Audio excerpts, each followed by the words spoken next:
Chị tao một chín ra là chăng? Tana. Chín ra.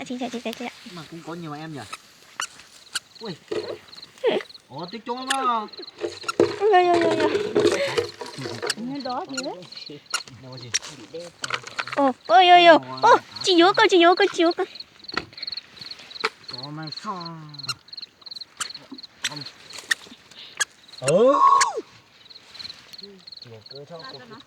Ngáo à? Cái mua này nó vậy. Tôi tí không? Cái hai nó tôi tí mà cũng tôi tí thôi. Cái sao? Hả? Cái sao? Hai chọn đu ham mua không? Cho nó nhóc lại vậy. Lên sang thay lại tiền tốt thì nó lại nhóc lại. Nói, hai đứa con nói, chỉnh luôn nói. Này, tí rồi nó. Đây rồi nó. Lùa ra nọ. Hai kia con tí sách cao thì con mua. Chú to nó căng. Được. Dù xe à.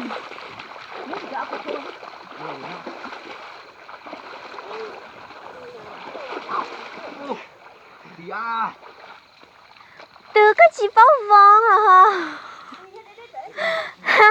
Chị lại từ bây giờ.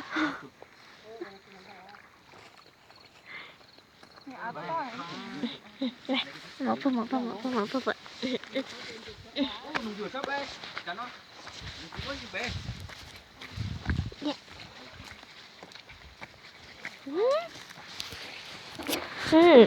Dạ, rồi. Trên nói ấy. Rồi này.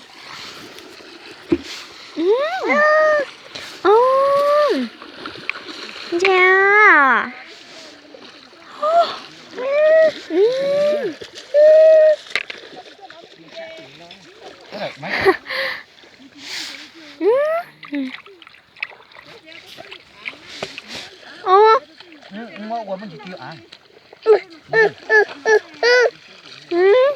Chica, api nè.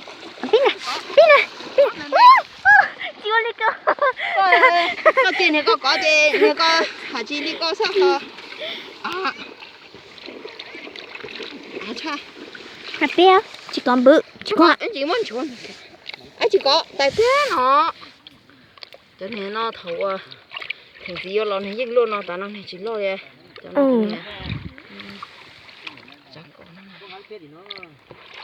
Chị cũng mất lâu nữa thôi. Mấy mọn mà cái tôi.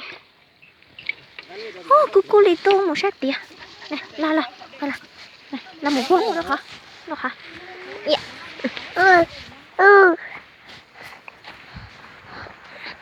Cú trò. Sao?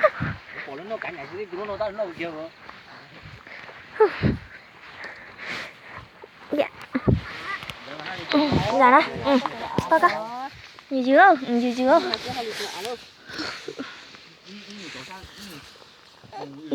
Dạ, giờ xem cho là.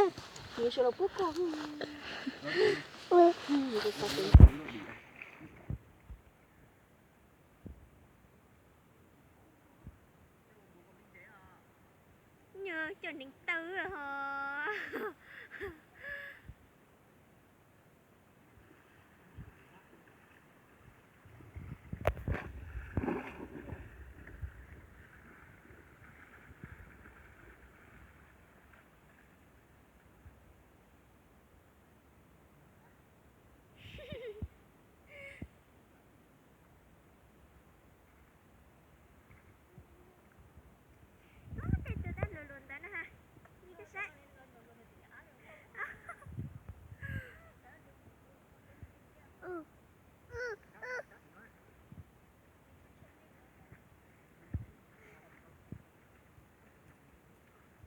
Voilà, thì cái cào tí này. Chị cào tính không anh trên đây.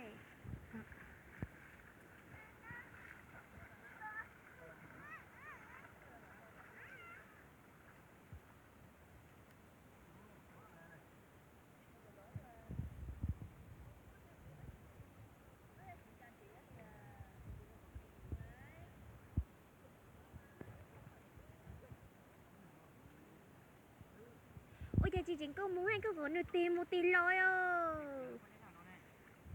Ồ.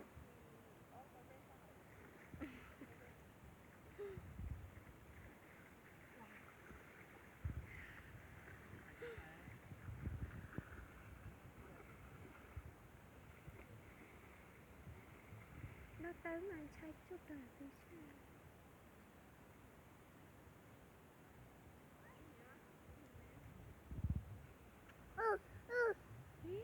Chị nên đau.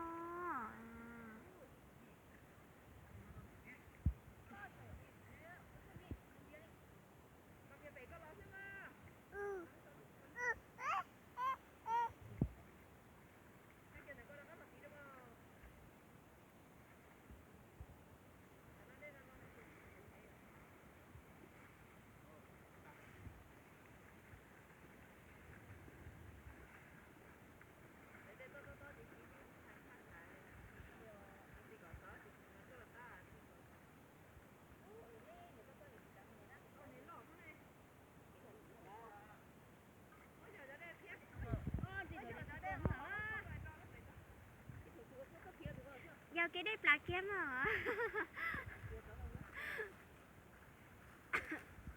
Ôi nhà áo chùa.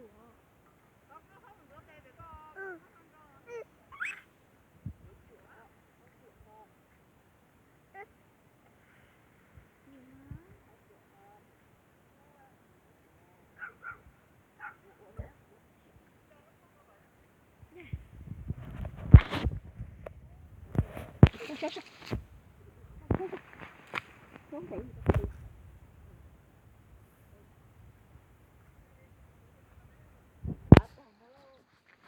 sống mua ngày cũng mua chỉ cho nên mà ăn cứ chua hay nhưng được mà này mà thật thì hay nó mà nên đi ở thằng này Cái ly phi ngủ tiền quá. ở phòng nó đi ăn thôi hả Chứ không đâu rồi ăn giấy ly nào đâu. thế này chỉ hay mình hindi nó tại Đi tầm 2 kg ly đâu. không nghịch đó Đi chợ luôn. không được nhiều rồi mà đấy là bọc kia đủ làm bữa cân rồi Cho thêm chị trốn đông tí nha. Cái xe thằng chị nơi. Đông tí chị phải cái ly nó cho thỉnh nơi. Nơi. giờ này có lối Đi. Có lúc chắc cậu nè. thì chúa rồi Đi mình chắc cậu luôn. cái sao chúa không hay sao bọc kia Đi kêu sự tì vò thế đâu. Vò kia thích. Lu bà tiểu Đi đâu. hai nó to tí là nhó sáng tiền tiền sao nó đi à ui chắc rồi nhó sáng tuần tao cũng à chả nhó sáng tiền tao 2 năm rồi nè chưa nhung thiện à tu cái nhá nó hả như dự bỏ ê mất phía cứ anh